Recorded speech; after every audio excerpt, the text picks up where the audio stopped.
Alright, hello there, thrill seekers. I'm making this video ahead of time to put up when I'm on a retreat, so at the time you're seeing this, I'm off somewhere meditating very deeply and becoming very enlightened and becoming very one with the universe and all things. I am one with you right now as you are watching this video. That's how deep I am in meditation.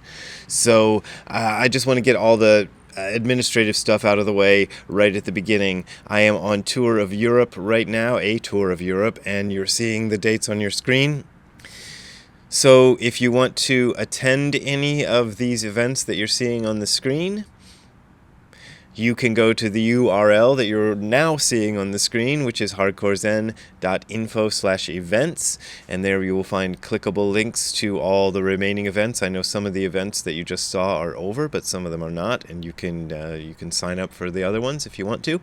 So there you go. And remember, I'm getting paid for most of the events, but not all of them that I'm doing in Europe, but that's still not enough to make a living on, so I want you to continue to support me if you like to support me, and you can do that at the URL, this other URL that you're seeing on the screen below, which is hardcorezen.info/donate. That is hardcorezen.info/donate. There you'll find links to my PayPal and Patreon accounts. Those are my main ways of making a living, and I appreciate your support. But as always, this is offered for free, so you don't got to support me if you don't want to support me. Okay. Now I'm going to show you another excerpt from that talk I gave in Turku, Finland at the very beginning of my trip, and this one is me telling a story about disappearing while on stage with zero defects. It's kind of spooky and scary. So enjoy it and have a good time all the time, and I will be back with a new video later.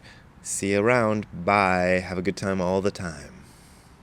Take it away, me. You also said yesterday, you explained about this experiencing living through sitting down and seeing how it happened. I was wondering, wouldn't it be possible to do it otherwise, experience living doing anything? Yeah.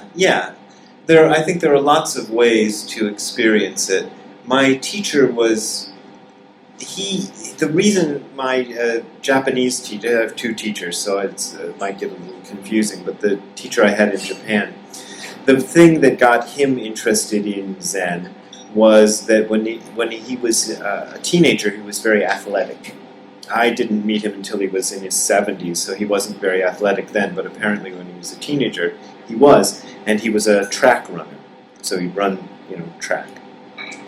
And he became aware of something that happened when he was in a very long run, where you're just running and you're just trying to only run, and he said he often would talk about how people who do sports will encounter this kind of something that often people who do Zen encounter. And Nishijima Roshi's idea was that Buddhism, Zazen was the easiest way.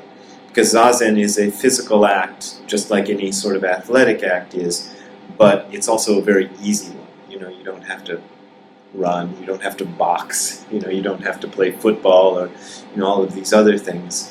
In my own personal experience, it was being a musician, because I don't know if you could call what I do a musician, but I was the bass player for a punk rock band, and then after that band broke up, I had this kind of psychedelic band called Dementia 13, and so I would often be on stage playing music with people with the band. And there was something that would happen not every time we played. In fact, most of the time it didn't happen. But every so often something would happen when I was playing music in a band where myself, my individual personal self, didn't disappear, but it became completely unimportant.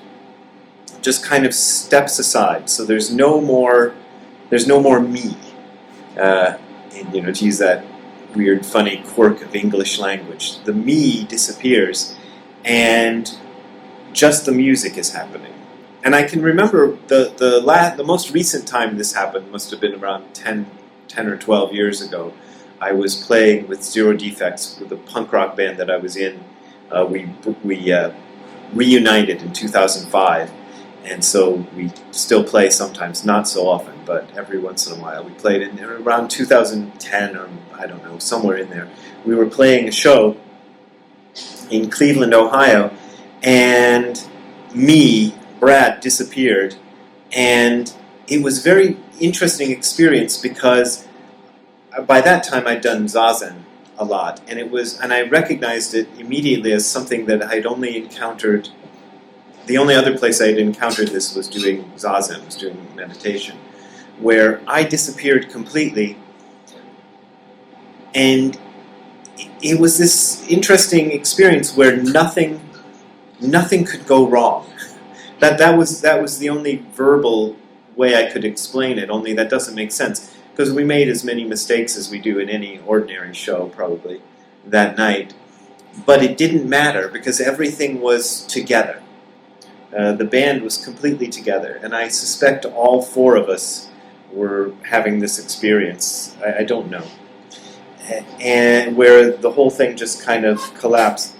And so that would be other places. And I think a lot of people who get very involved in art and things like that can have that kind of experience. I think there might be infinite ways, to enter that experience.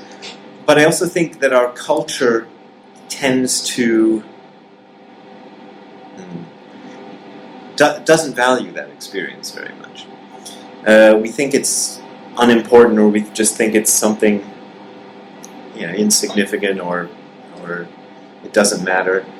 I think this is the reason why so many musicians end up doing a lot of drugs, because they'll have that experience on stage, which is very special and very profound, and then when they leave the stage, the experience is gone. And I think a lot of musicians try to recapture it with drugs and alcohol and things, and sex and stuff like that. Yeah, get the high back. Yeah, that doesn't happen. I think we have a hand back here.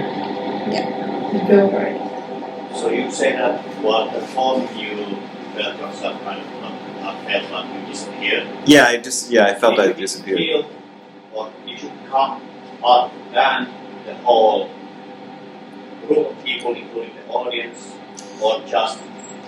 It was like that. Did I become part of the band in the room of people having the experience? Yeah, it was like that. It was really strange because I could, and this has happened to me in Zazen too, but getting back to the experience that happened on the stage on that night, I could think about it just like I could think about anything. I could stand there and have thoughts, think, wow, this is interesting, or look at that guy over there, or, what is the next song? Even the fact that I was having those personal thoughts and personal experiences and the personal point of view of me being, on the stage looking out at the people, I also had this other thing happening simultaneously where none of that was real, where there was only this single experience happening. And it's interesting. But I think in the Zen philosophy, in the Zen teaching, one of the things a good Zen teacher will tell you is, yes, experiences like that happen, and they are significant, but it's important also to let them go. So if one has that kind of experience, one of the temptations that happens is once it finishes, to try to bring it back. This is the same thing as I was saying with the musicians taking drugs and things, or having a lot of sex and stuff. They're often trying to bring that experience back, but I don't think you can deliberately bring the experience back, and I don't think you can make it happen.